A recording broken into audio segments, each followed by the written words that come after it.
سردی کا موسم جاری ہے۔ سردی سے بچنے کے لیے جہاں گرم کپڑوں کا استعمال ہوتا ہے، وہاں طرح طرح کے پکوان اور خشک میووں کا استعمال بھی کیا جاتا ہے۔ ان میوہ جات میں سے ایک مونگ پھلی بھی ہے۔ مونگ پھلی پھلی دار پودا ہے، لیکن اس کا شمار میوہ جات میں ہی ہوتا ہے۔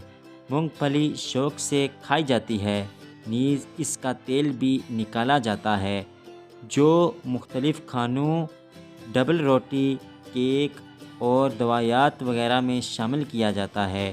مونگ پھلی کو لوگ کچا بھون کر اور ابلا کر استعمال کرتے ہیں۔ اسے مختلف پکوانوں، بالخصوص میٹھے پکوانوں میں شامل کیا جاتا ہے۔ اس کے بے شمار فائدے ہیں۔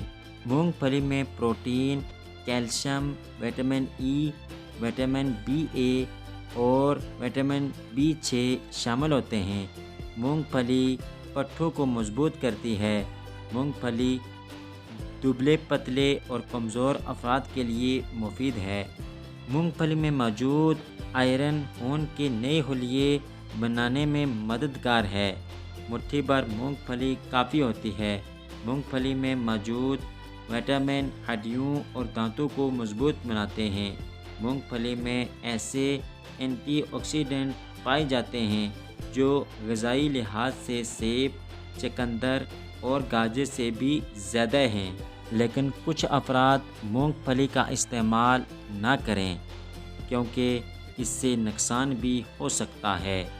حاملہ مونگ پھلی سے پرہیز کریں۔ الرجی ہونے کا خطرہ ہوتا ہے۔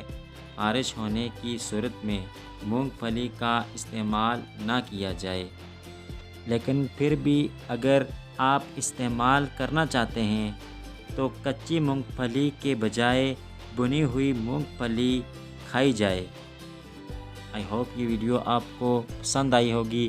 نیکسٹ ویڈیو کے لیے ہمارا channel BM Urdu information subscribe کریں۔ ملتے ہیں نیکسٹ ویڈیو میں، تب تک کے لیے اللہ حافظ۔